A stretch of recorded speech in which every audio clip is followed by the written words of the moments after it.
qarashimdir deb aytasiz. Familiyam Ro'zvoy traktorchining o'g'liman. Ruxsat bersangiz, oilam haqida ham 2-3 so'zlab o'tsam. Dadam 2-3 yildan buyon cho'lda buldozer haydab yer tekislaydi. Oyimning aytishiga qaraganda, tomonlarda paxta ekishamiz. Oyim hovlimizda 300 metr naridagi fermada sigir sog'adi. Bir o'zi 24 ta go'sht chiqaradi. O'tgan safar ko'p sog'gani uchun medal olgan. O'sha medalni 2 marta taqib bordim. Birinchi marta bozorga borib, sabzi piyoz olib keldim.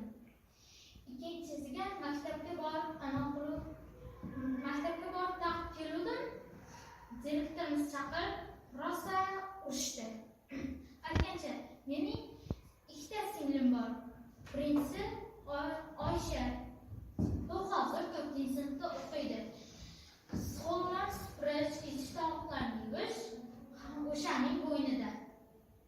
Yana bitta singlim bor. Oti ismi Donaxon. U hozir 1-sinfda o'qiydi. Oyimning aytishiga qaraganda, u kelajakda doktor bo'lar emish. Men uchun doktor chiqmasa kerak.